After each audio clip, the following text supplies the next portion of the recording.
The Big Ten has the two best freshmen in the country. Michigan quarterback Bryce Underwood is one. Who's the other? Locked On Big Ten starts right now.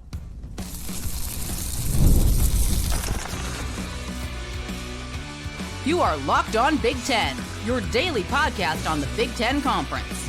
Part of the Locked On Podcast Network, your team every day.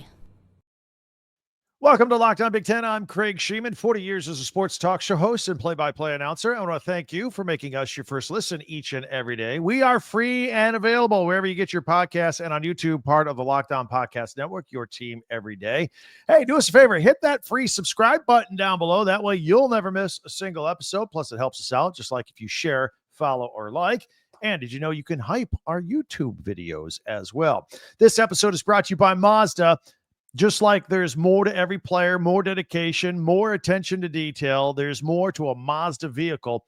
Stay tuned later in the episode for highlights in this week's Moving the Game Forward. Mazda, move and be moved. So the Big Ten freshmen leading the way. Two of them. We'll talk about it. Plus, Kirk Ferentz goes for win number 206. That passes Woody Hayes. And we'll have a Wisconsin quarterback update. They've had injury problems, plus our Big Ten Classics and live action all coming up. Look, if I told you months ago that Michigan freshman quarterback Bryce Underwood would be the best freshman in the country, would you have been surprised? No, probably not. You know, he was the top-rated recruit coming out of high school. Michigan got him to flip from LSU. Everything's good. He's only played one game, so I hesitate with the hyperbole. But when you watched him versus New Mexico, you could see that there was some there. All right, more on Underwood in a moment. If I also told you months ago that Maryland freshman quarterback Malik Washington would have been the week one freshman player of the week in the Big Ten, would you have been surprised? Surprised? Well, yeah, unless you lived in Maryland, you would have said, who's that? He's a local kid, decided to stay at home. He did not receive a fraction of the attention that Bryce Underwood did when he came to Michigan. But this kid's was the top quarterback in the state of Maryland. And kudos to Coach Mike Locksley for keeping him in state. And frankly, Locksley needs a little shot in the arm for his program right now. And I'm not sure what kind of name, image, and likeness money they threw at this kid to keep him in state and to keep him at Maryland. I do know that their financial game is a little behind schedule. In fact, it cost them their basketball coach, who left despite making the Sweet 16. He mentioned it's like we're way behind in all this stuff. They have a new athletic director now, James Smith. It's his first priority to shore up the financial donations of the athletic department. And by the way, he made news this week on a radio program, and when he said that the Big Ten is going to be expanding to 20 teams. And yesterday's Locked On Big Ten, we focused in on that. We honed in on that. So go back for a second listen after this one's done if you want to go check that out. Talked a lot about that. It was a fascinating conversation. Now, Malik Washington, whatever he's getting paid at Maryland, perhaps Locksley was able to also entice him to A, stay at home, B, start every game for 3 or 4 years. And surely Locksley pointed out that his former quarterback of a couple of years ago, Talia Tagovailoa, is actually the Big Ten's all-time leading passer. People forget that, or they overlook it, or they don't know it at all. But if you're the quarterback in a Locksley offense at Maryland, you're going to throw the ball a lot. Quarterbacks like that. So there was a lot to entice him to stay at Maryland and play quarterback, and he's the starter right out of the chute. In fact, he threw 3 touchdown passes in his debut versus Florida Atlantic. Maryland won the game 39-7. He was a little wobbly at first, right? He was 3 of his first 11, finished 27-43 with 3 touchdowns. So that meant after his wobbly 3 of 11 start, he was 24 of 32 the rest of the way. Not bad. And he sat out the fourth quarter. So, it's a good game. It's a good game. Now, let me squeeze in a little fun fact here, by the way, because the Terps have been struggling lately. 4 wins last year. And Saturday, though, was their 16th straight non-conference win. I'll bet you didn't know that, unless you're a Maryland fan. It's the longest such winning streak in FBS. I'll bet most of you didn't know that either. So if the Terps, the one sloppy thing about the game, they had 14 penalties in that game. If they clean that up, Looks like they have a decent defense. They had 6 interceptions on the day. And Washington's going to get better each and every week. But it was a great debut for a true freshman going out there and playing. So back to Maryland being a passer-friendly offense. I mean, even Billy Edwards Jr. last year, again, 4 wins is all they got. He put up some stats. He, of course, transferred to Wisconsin. We'll have an update on his health. He was injured in week 1 for Luke Fickell's Badgers. We'll have an update on him in our next segment. But our larger point here is that Washington is going to get every opportunity to succeed and make headlines at Maryland as a freshman. Both Malik Washington and Bryce Underwood, they're both specimens. They're both 6'4". They're both 230 pounds. In fact, Underwood just put on 20 pounds since he arrived last semester. Got in there early, hit the weights, put on 20 pounds of muscle. So they're both in the 6'4", 230 pound range. That's pretty good, pretty strong for the quarterback position in both cases. Now, as far as Underwood is concerned at Michigan, his recruitment and his arrival at Ann Arbor were much more visible than Malik Washington's. You know, we know that Michigan tapped the billionaire owner of Oracle to donate a few $1 million, right? Because Underwood's name, image, and likeness deal is $12.5 million.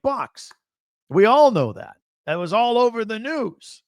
So plus calls from Tom Brady and it was a whole thing. We all watched them in slow motion, just flip from LSU to Michigan. It was quite the heist by Michigan. It was a good job by them.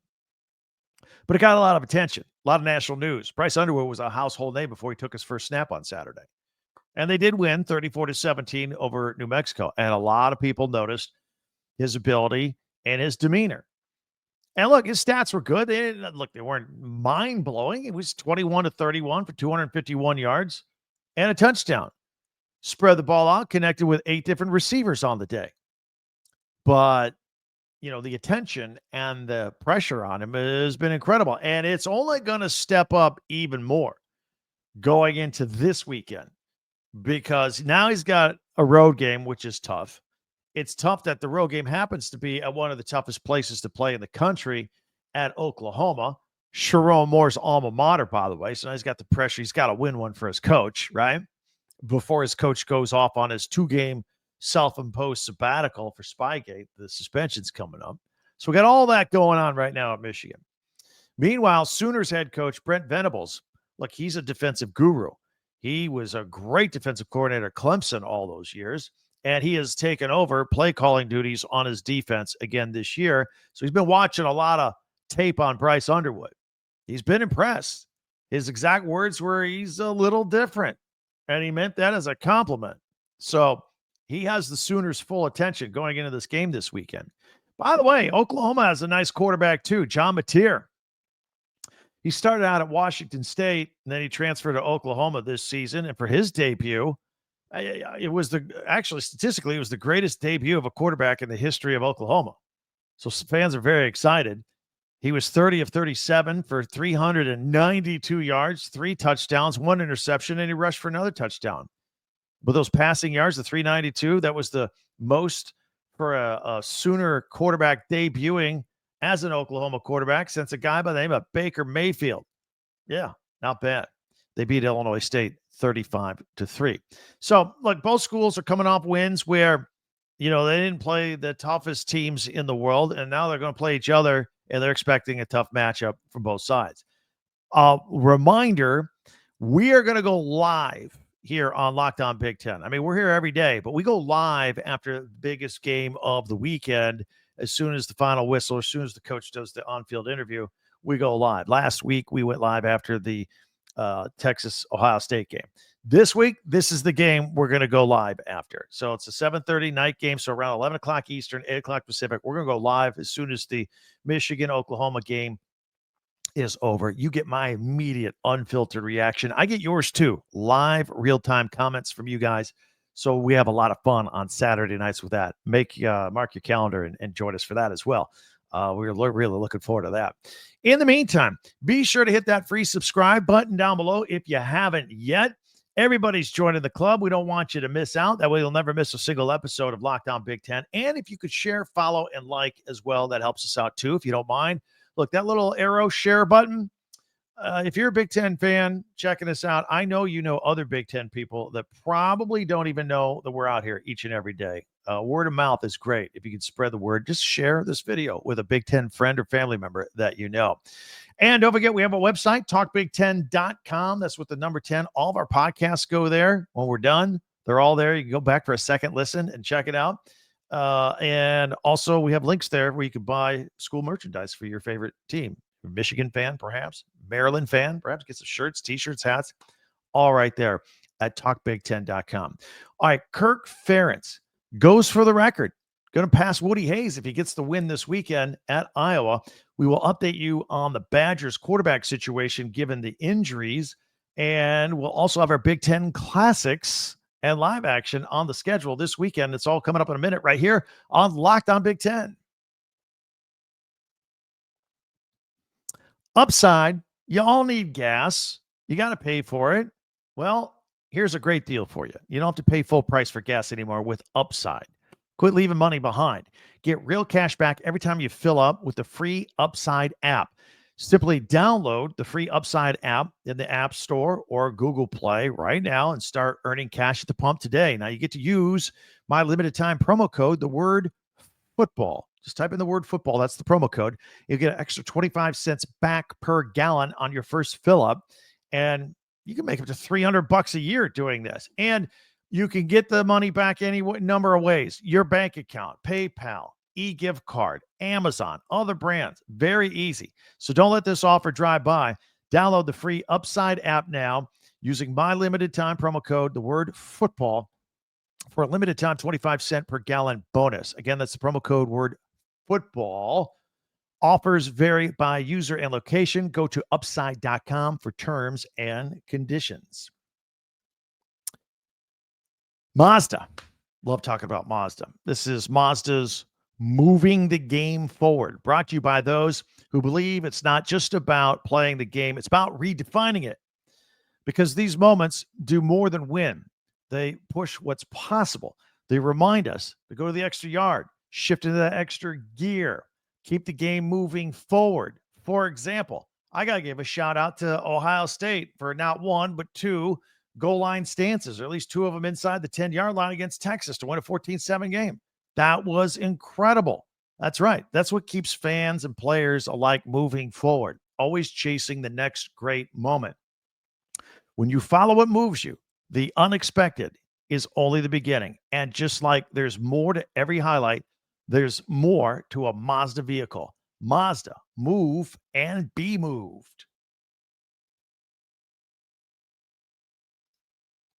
Thanks for making Locked On Big Ten your first listen each and every day, especially you everydayers out there. Thank you very much.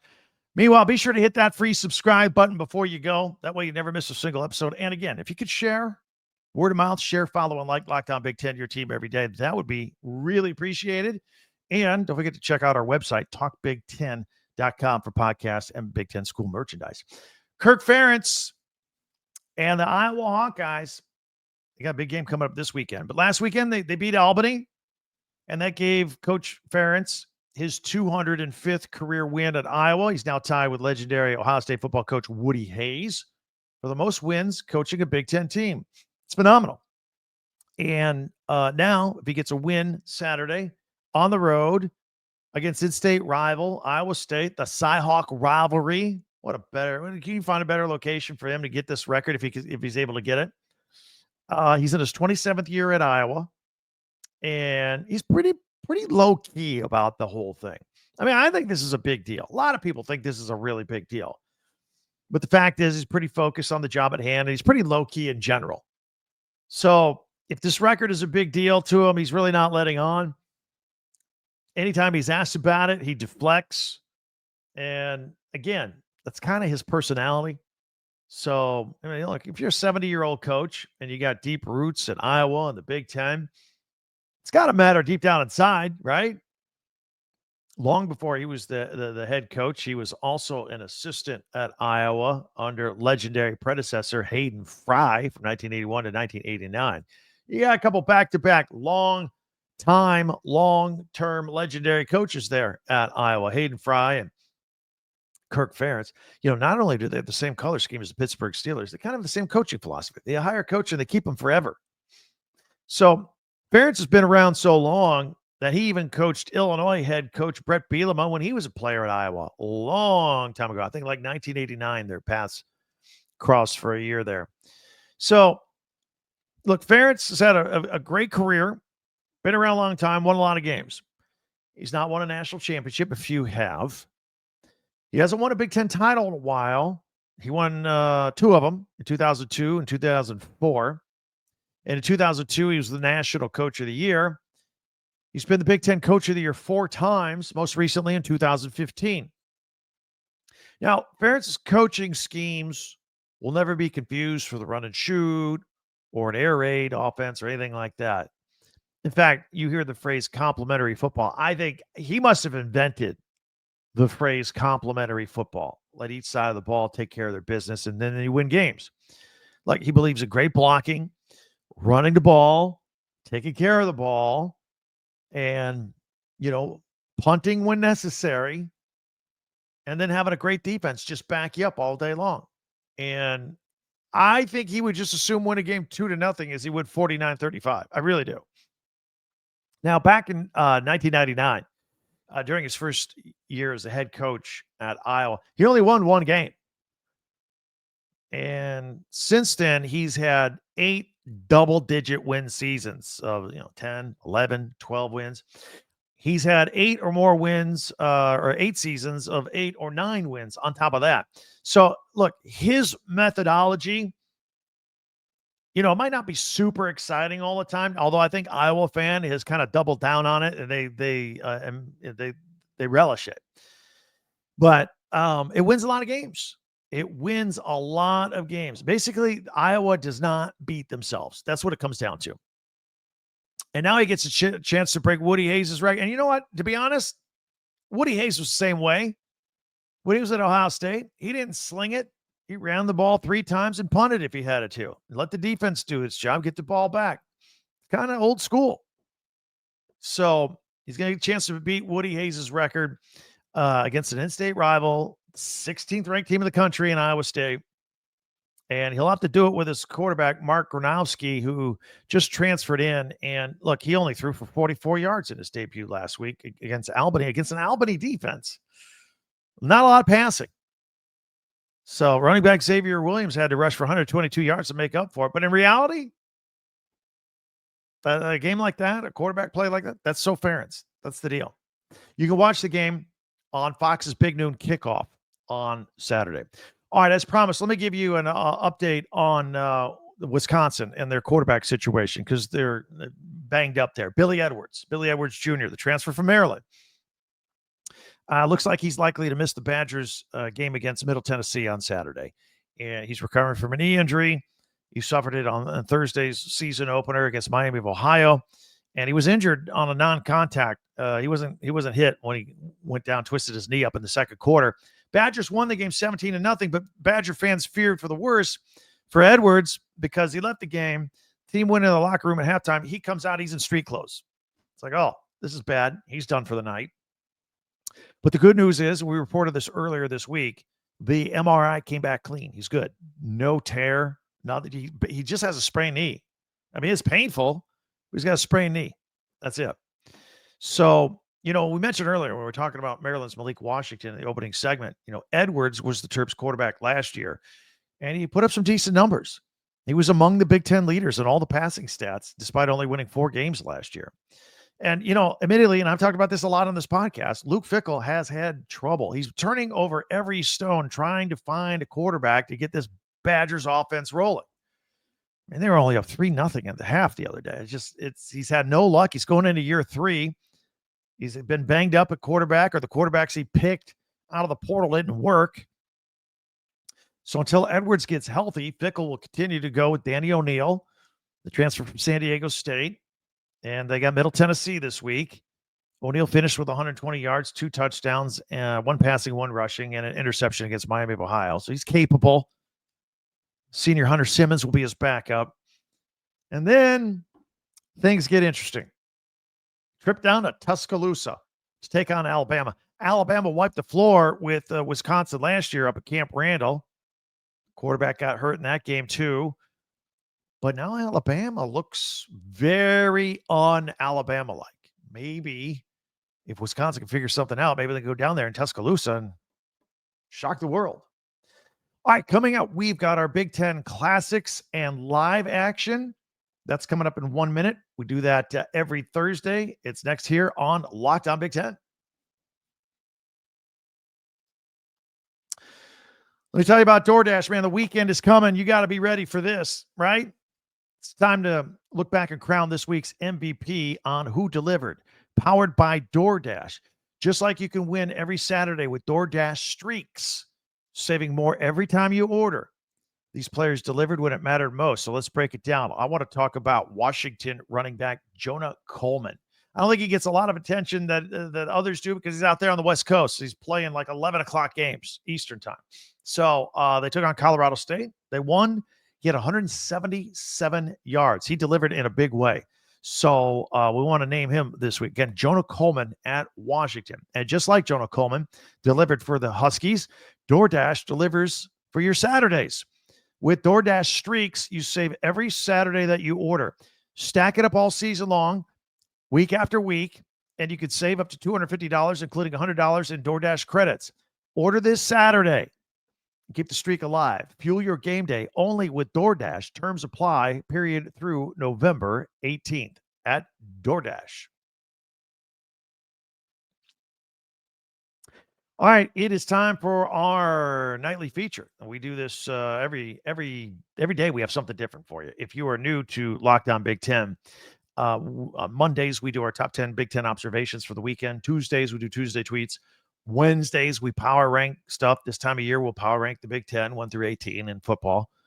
Thursdays we take a look at the Big Ten Network, Big Ten Classics, and their live action where you can watch games this weekend. Even though we are not affiliated with the Big Ten Network, obviously we have mutual interests. And then Fridays, tomorrow, we go on the record with our pigskin picks. But for right now, if you're audio only, and by the way, we are on audio in addition to the video on YouTube, Apple, Spotify, wherever you get your podcasts, we're there too, if that's what you prefer. Just letting you know. I'm going to go full screen, and I'll just describe it in detail in case you are on audio. We just got a graphic, and we'll put it up for Friday. We'll start there, September 5th. All times are Eastern time, by the way, 1 p.m. on Friday. They got a Big Ten football in 60 on the Big Ten Network. It's a re-edit from snap to snap of the Michigan game against New Mexico this past weekend, where Justice Hayes, the transfer from Alabama, rushed for 159 yards and 3 touchdowns. And the 14th ranked Wolverines won 34-17 over the Lobos. Then at 2 o'clock, there is an Ohio State football classic. That's right. It's a classic already. The win over Texas, 14-7. Julian Sand threw for 126 yards and a touchdown to lead the third-ranked Buckeyes at the time. Now they're number 1 to victory. At 7 o'clock, they've got their Big Ten live football pregame show. That's because they got Friday night football on the Big Ten. Northern Illinois at Maryland. Spent a lot of time talking about Maryland. I'm telling you, if you haven't seen Malik Washington and you're around your TV Friday night at 7:30 Eastern, 4:30 Pacific, turn it on. Check them out. It's on the Big Ten Network on Friday night. On to Saturday, a big day of football. The Big Ten Network starts it off with their Big Ten tailgate. They'll do it this week from Penn State. They were at Maryland last week. They're at Penn State this week. The whole crew there getting everybody warmed up for all the day's action, special guests, and football analysis. And then at 11:30 Eastern, their Big Ten countdown to kickoff that they have. And then they're going to go into their noon broadcast, FIU at Penn State. So the Nittany Lions are on the Big Ten Network this weekend at noon Eastern, 9 a.m. Pacific. That'll be followed by, because they got like a quadruple header here today, or Saturday. Grambling State at Ohio State, that's at 3:30. And then more Big Ten football at 7:30. Akron is at Nebraska. Memorial Stadium under the lights. It's their home opener. They had their other game last week at Arrowhead Stadium, which technically that was a Cincinnati home game. Do you know that? That crowd looked like that was all Nebraska. They had a shorter drive. Then at 11 o'clock Eastern, 8 o'clock Pacific, another Big Ten football game, UC Davis at Washington. I just mentioned Jonah Coleman a few minutes ago. You can watch him again on Saturday night. All right, then we move to Sunday. Here's what they do. I only put a couple of these on here because they're going to repeat these all day long. But at 10 a.m. Eastern, they got the final drive. It's a replay of their highlight show of all the highlights from the day before and some analysis in there as well. And then at 11 o'clock a.m., it's a Big Ten football in 60. Again, it's where they edit from snap to snap. They get a whole game condensed into 60 minutes. They haven't said what game they're going to put in the 11 a.m. slot, but they're going to repeat. They're going to do this all day long with various games. And I know Sunday you're going to be watching some NFL football anyway. But anyway, just letting you know what their Sunday schedule is there. You can catch all the highlights of all the Big Ten games, all boiled down into 60-minute snippets there. All right. So that's a look at our Big Ten Classics and Big Ten Live action for the weekend to set you up, the second weekend of the college football season. And we are all over it. One more reminder, on Saturday after the Michigan-Oklahoma game, we are going to go live here on Locked On Big Ten. Please join us there as well. Plus, there are many ways for you to stay in contact with us here at this podcast. There's Twitter or X at Talk Big Ten. Throw me a tweet over the weekend. You see something? If it's good, I'll put it on our Tuesday tweets on Tuesday's program. We also have a website, Talk Big Ten. That's with the number 10, talkbig10.com. All of our podcasts go there. Plus, you can get your school merchandise. Before you go, I'd like if you could hit that subscribe button. It is free, and that way you'll never miss a single episode of Locked On Big Ten. We do all 18 teams, football, video, audio, all in one place. We do the news, analysis, and opinion of that news. We don't shy away from opinion. And that's what makes us the most unique Big Ten podcast in the world. And we love you to be a part of it every single day. Also, I want to tell you about another thing that Locked On is doing that is pretty cool. For all college football fans, Locked On and Fire TV present the College Football Kickoff, your ultimate college football weekly preview. Drake Toll from Locked On Big 12. He leads the whole conversation. He is with AP coach, two-time AP Coach of the Year, Gary Patterson, former college star Jesse Holley, and several Locked On experts from all the different teams and schools around the country, all giving their expertise. It is a college football preview only Locked On can do. So catch the College Football Kickoff every Thursday throughout the season, only on Fire TV. That'll do it. Another episode. It goes by like that. Thank you for joining us. We never take it for granted, but we can't wait until we meet again tomorrow. It's Friday. All of our picks, all the games, all on the record. Tomorrow's podcast, don't miss it. For Locked On Big Ten, I'm Craig Sheeman. We'll see you there.